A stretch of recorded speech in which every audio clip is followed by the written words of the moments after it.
ప్రతి ఉదయం మనలో చాలామంది ఒకే పని చేస్తాం.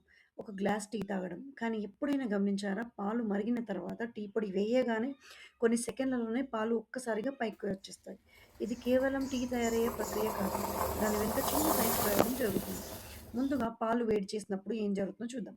పాలల్లో నీరు, కొవ్వు, ప్రోటీన్లు, చక్కెరలు ఉంటాయి. పాలు వేడెక్కుతున్నప్పుడు దానిలోని నీరు ఆవిరిగా మారడం మొదలవుతుంది. పైభాగంలో ఒక పల్చని పొర ఏర్పడుతుంది. ఇది మనందరికి తెలిసిందే. ఇదే మనం పాలపై కనిపించే క్రీమ్ లాంటి పొర. ఇప్పుడు వస్తుంది అసలు ఆసక్తికరమైన విషయం. మనం టీ పొడి వేసినప్పుడు టీ ఆకులలో ఉండే చిన్న చిన్న కణాలు, సహజ పదార్థాలు పాలలో కలుస్తాయి. అవి పాలలో ఉన్న ప్రోటీన్లు మరియు కొవ్వు కణాలతో కలిసి మార్పులు కలిగిస్తాయి. అదే సమయంలో టీ పొడి వేయడం వల్ల ద్రవంలో కదలిక పెరుగుతుంది. వేడి ఎక్కువగా ఉండడం వల్ల లోపల చిన్న చిన్న ఆవిరి బుడగలు ఏర్పడతాయి.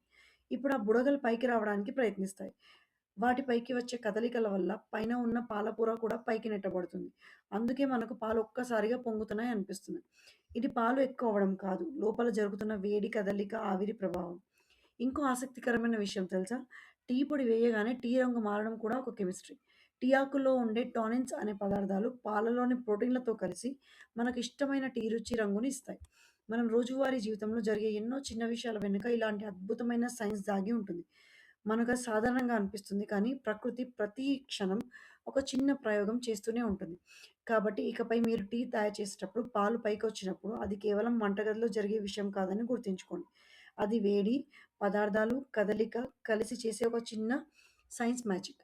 ఇలాంటి చిన్న విషయాల్లో దాగిన పెద్ద రహస్యాలను తెలుసుకోవడానికి మన ఛానెల్‌ని సబ్స్క్రైబ్ చేసుకోండి. ఇంకోసారి కలుద్దాం.